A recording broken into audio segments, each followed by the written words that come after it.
વાઘરોલી બેઠક રદના નિર્ણય સામે ખેડામાં રોષ. ભાજપ કોંગ્રેસ એક સાથે મેદાનમાં. ખેડા જિલ્લાના ખેડા વિસ્તારમાં આવેલા વાઘરોલી જિલ્લા પંચાયત બેઠકને રદ કરવાની ચર્ચા સામે સ્થાનિક મતદારો અને રાજકીય આગેવાનોમાં ભારે આક્રોશ જોવા મળી રહ્યો છે. બેઠકને યથાવત રાખવાની માંગ સાથે આજે મોટી સંખ્યામાં ગ્રામજનો અને આગેવાનો એકઠા થયા હતા અને જિલ્લા કલેક્ટરને આવેદનપત્ર પાઠવ્યું હતું. આ મુદ્દે ખાસ વાત એ રહી કે સામાન્ય રીતે રાજકીય રીતે સામસામે રહેતા ભાજપ અને કોંગ્રેસના સ્થાનિક આગેવાનો એક સાથે એક જ મંચ પર જોવા મળ્યા અને બંને વાઘરોલી બેઠકને પૂર્વવત રાખવાની માંગ કરી. આગેવાનો દ્વારા કલેક્ટરશ્રીને આપવામાં આવેલા આવેદનપત્રમાં જણાવ્યું હતું કે બેઠકમાં ફેરફાર કે રદ કરવાનો નિર્ણય લોકશાહી હિતમાં નથી. સાથે ચેતવણી આપવામાં આવી કે જો વાઘરોલી બેઠક યથાવત નહીં રાખવામાં આવે તો આગામી ચૂંટણીમાં સંપૂર્ણ બહિષ્કાર કરવામાં આવશે. ગ્રામજનોનું કહેવું છે કે આ બેઠક સાથે તેમની સામાજિક અને વહીવટી લાગણીઓ જોડાયેલી છે, જેથી કોઈપણ ફેરફાર સ્વીકાર્ય નથી. હાલ તંત્ર દ્વારા રજૂઆત બાદ શું નિર્ણય લેવામાં આવશે તે તરફ સૌની નજર છે. દીપસિંહ અભયસિંહ રાઠોડ. તમે આવેદનપત્ર આપ્યું છે.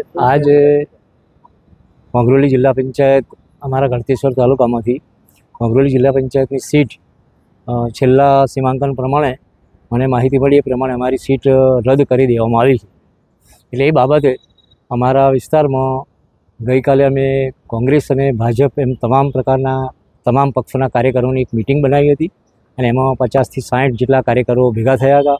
બધાની એક રજૂઆત હતી કોઈપણ સંજોગોમાં આપણી આ જિલ્લા પંચાયતની સીટ પરત પાછી લાવવાની છે. એના માટે બધા સરપંચશ્રીઓ, આગેવાનો, કાર્યકરો, તાલુકા પંચાયતના તમામ સભ્યો મને એવી રજૂઆત કરી કે તમે સાહેબ કોઈપણ સંજોગોમાં આપણી સીટ પાછી લાવો.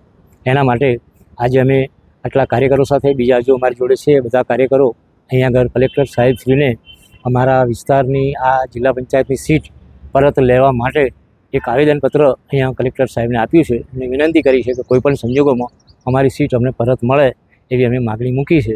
બધા સરપંચોના લેટરપેડ અને બધાની રજૂઆતને ધ્યાનમાં લઈ આજે અમે આ પ્રમાણે રજૂઆત કરવા માટે ત્યાંથી અમારા ગળતેશ્વરથી અહીંયા આગળ કલેક્ટર સાહેબને મળવા માટે આવ્યા છીએ.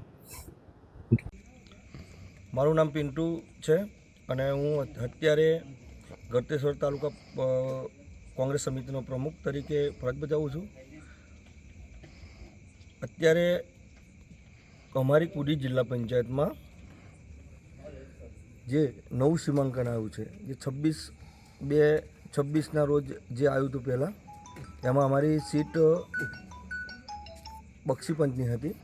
જે અત્યારે નવું સીમાંકન જેમાં વાઘરોલી જિલ્લા પંચાયત ખારીજ કરીને અને એના વાઘરોલી તાલુકા પંચાયત તથા રોજવા તાલુકા પંચાયત અમારામાં કુની પંચાયતમાં ઉમેરાઈ ગયેલા છે.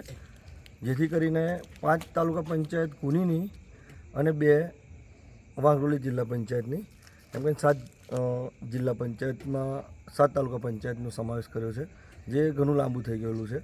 અને અમારી જે સીટ હતી જે બક્ષીપંચની હતી, જે અત્યારે નવા સીમાંકનમાં અનુસૂચિત જાતિની કરી નાખેલી છે, જેનો અમે ગ્રામજનો તથા આખા કુની જિલ્લા પંચાયતવાળા સરપંચશ્રીઓ તથા તાલુકા સદસ્યો ભાજપના અને કોંગ્રેસના બધાના લીટરપીડ લઈને અમે આજરોજ વિરોધ નોંધાયો છે.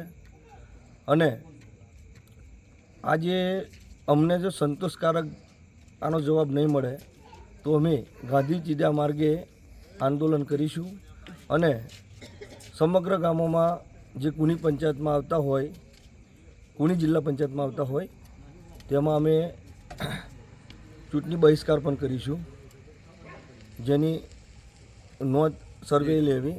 અને અત્યારે અમોને જે સીટ જે ચેન્જ કરીને આપી છે એ ફરી જે છે તે કરીને પાછી સીટ મળે એવી અમારા સર્વે ગામજનોની તથા સર્વે જિલ્લા પંચાયતના બધા મતદાર ભાઈઓની એવી માગણી છે. એ બંધ થઈ ગયું.